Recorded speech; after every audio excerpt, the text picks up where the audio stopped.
జగన్ ఆధ్యాత్మిక విధ్వంసకారుడని ముఖ్యమంత్రి చంద్రబాబు మంత్రివర్గ సహచరుల వద్ద వ్యాఖ్యానించారు. కూటమి ప్రభుత్వానికి చెడ్డ పేరు తెచ్చేందుకు వైసీపీ కుట్రలు పన్నుతోందని, ఆ పార్టీ నాయకులే తప్పులు చేసి వాటిని సర్కారుకి ఆపాదించేలా ప్రయత్నిస్తున్నారని ఆయన మండిపడ్డారు. తిరుమలలో ఖాళీ మద్యం సీసాల నిర్వాకమే దీనికి తాజా నిదర్శనమన్నారు.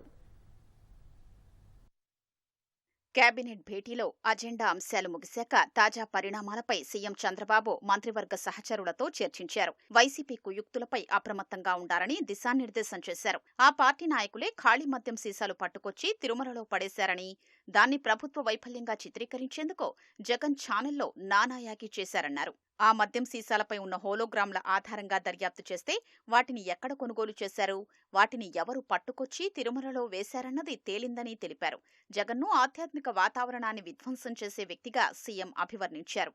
రాయలసీమ ఎత్తిపోతల పథకం జగన్ ప్రభుత్వ హయాంలోనే ఆగిపోయిందని చంద్రబాబు గుర్తు చేశారు. ఆ నెపాన్ని తమపై నెట్టేయారని చూస్తున్నారని మండిపడ్డారు. భోగాపురం విమానాశ్రయంపై గతంలో జగన్ విషం కక్కారన్న చంద్రబాబు ఇప్పుడు ప్రాజెక్టు శరవేగంగా పూర్తవుతుంటే క్రెడిట్ చోరీ అంటూ అవాకులు చవాకులు మాట్లాడుతున్నారని దుయ్యబట్టారు.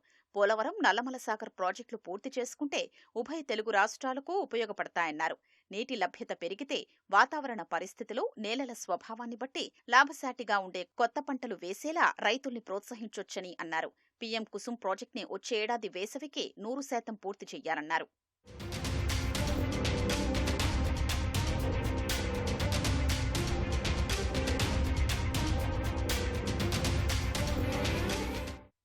రాష్ట్ర ఆర్థిక పురోభివృద్ధిపై ఆర్థిక శాఖ ముఖ్య కార్యదర్శి పీయూష్ కుమార్ ప్రజెంటేషన్ ఇవ్వగా, దేశంలో మరే రాష్ట్రం చెయ్యని విధంగా ప్రతి నెల రాష్ట్ర జీఎస్డీపీని లెక్కిస్తున్నామని సీఎం తెలిపారు. మంత్రులు సాంకేతిక పరిజ్ఞానం పెంచుకోవాలని, ఆర్థిక అంశాలపైన లోతైన అవగాహనతో మాట్లాడాలని సూచించారు. 2026-27 ఆర్థిక సంవత్సరంలో పీపీపీ విధానంలో పారిశుద్ధ్యం, నీటి సరఫరా ప్రాజెక్టులకు ప్రాధాన్యమిస్తామని తెలిపారు. పర్యాటక రంగాన్ని గేమ్ ఛేంజర్గా సీఎం అభివర్ణించారు. బాపట్ల జిల్లాలోని సూర్యలంకను పర్యాటక హబ్గా తీర్చిదిద్దుతామని తెలిపారు.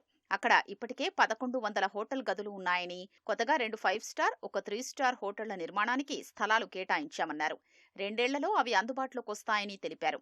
సూర్యలంక హైదరాబాద్కి దగ్గరగా ఉండడంతో అక్కడి నుంచి ఎక్కువగా పర్యాటకులు వస్తారని సీఎం అన్నారు. రాష్ట్రానికి వైసీపీ ప్రభుత్వ హయాంలో వచ్చిన చెడ్డ పేరుని తొలగించి పెట్టుబడులకు అత్యంత అనుకూలమైన ప్రదేశమన్న బ్రాండ్ ఇమేజ్ని చాలా త్వరగా తీసుకురాగలిగామని, దాన్ని మరింతగా పెంచుకోవాలని ఆయన సూచించారు. ఇప్పటి వరకు ఒప్పందాలు జరిగిన ప్రాజెక్టులన్నీ ఆచరణలోకొచ్చేలా అధికారులతో కలిసి మంత్రులు సమన్వయం చేసుకోవాలని సూచించారు. రైతుల్ని డిమాండ్ ఎక్కువగా ఉండే ప్రత్యామ్నాయ పంటలు సాగు చేసేలా ప్రోత్సహించాలన్నారు.